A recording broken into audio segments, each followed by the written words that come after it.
Rashawn Ross, grew up in the St. Thomas Virgin Islands, and I'm currently the trumpet player and musical director for the Dave Matthews Band.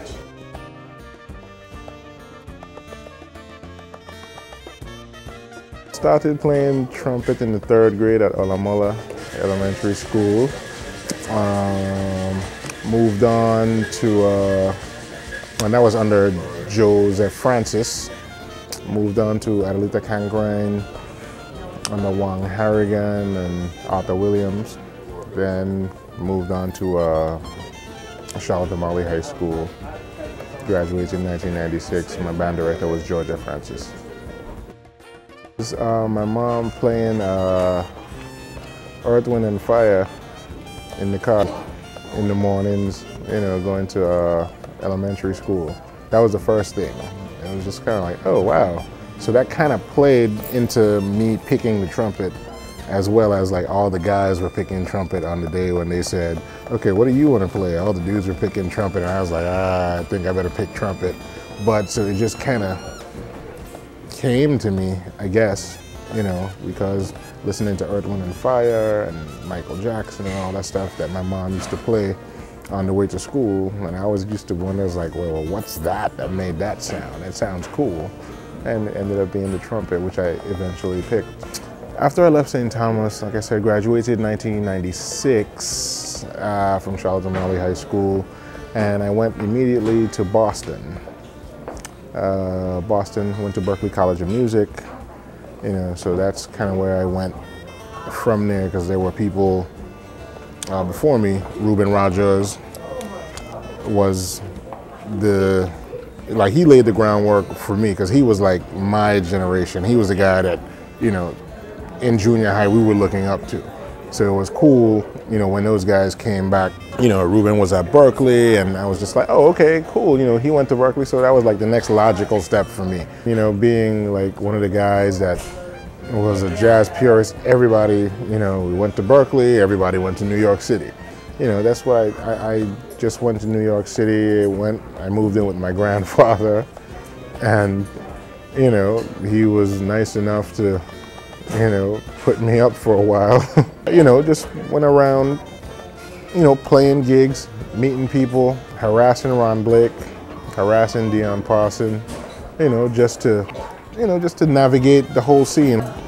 When Dion and them used to come back home to do the summer programs, and like again, Ruben was at Berklee at the time, and Ron and Dion used to come home every year to teach.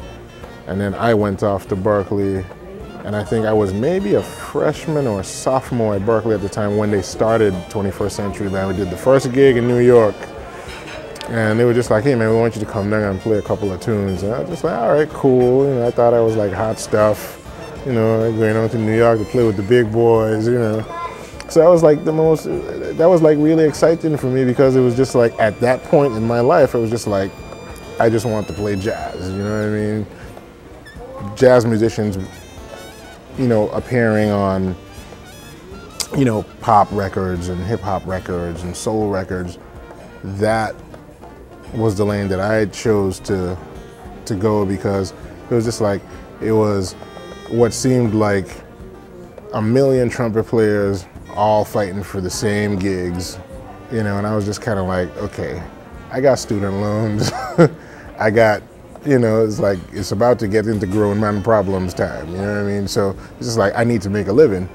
And I started taking lessons, and Ron Blake, of course, my savior, came to me and said, he's like, hey man, they're starting this band, and we need a trumpet player. It's an Afro-Cuban thing, but it's fused with like, hip hop and all this stuff.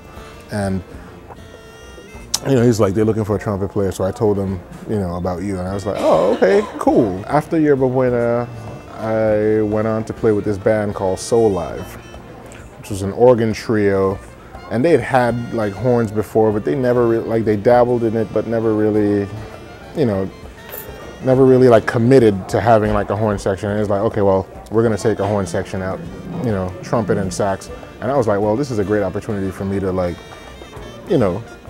showcase like my arranging because I was always really into it, and they had a bunch of songs that didn't have horns on it, and I just wrote all these arrangements to all these songs, and they were just like, whoa, this is, you know.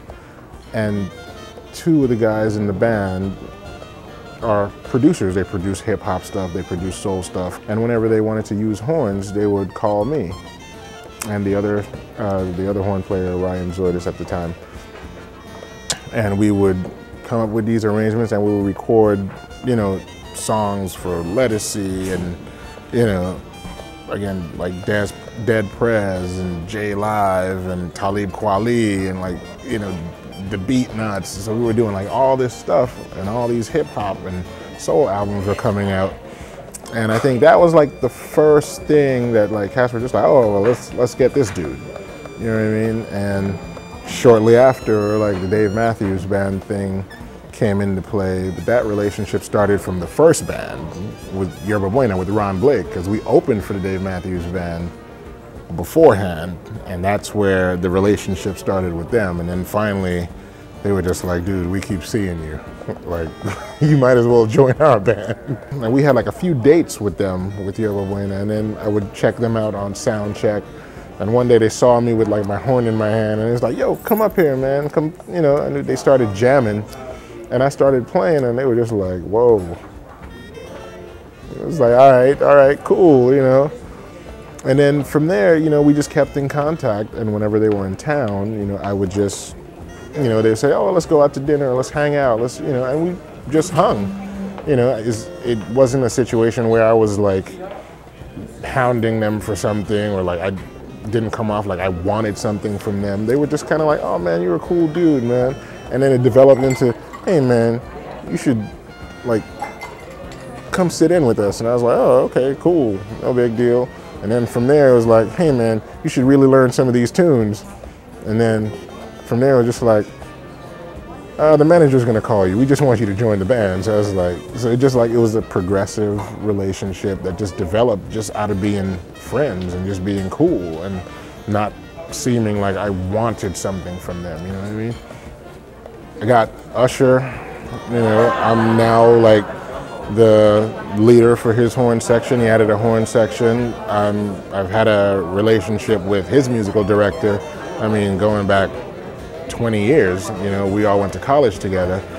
So he called me and he said, hey man, Usher wants some horns. And, you know, Usher actually came to a Dave Matthews Band show in Atlanta. He decided he wanted to do a horn section. Johnny called me up and he was like, yo, Usher wants you to head the whole thing up. You know, like when I first started, the first couple of years in Dave Matthews Band, I was just like, man, am I really? I was like, man, yeah, I broke Monroe to Rung the Field, and now I just step onto a stage in front of 70,000 people in a stadium. So at first, I kind of got a little emotional. I was just like, wait, I really doing this, man. Like you said, 32 square miles. Like, I was like, wow. Feels great, man. I'd still wear the VA hat every TV show. You know, did, again, 80,000 people with Usher. Yeah, my VA hat. You know, Jimmy Fallon, Conan O'Brien, still VA hat. You know, so I had to represent anywhere I can, man, and everywhere I go. So it feels great to know that I came from 32 square miles and be able to let everybody know, yeah, I'm from the Virgin Islands. True Virgin Islander. Mom from St. Thomas, dad from St. Croix, grandparents from St. John. So I representing everybody, man, all good.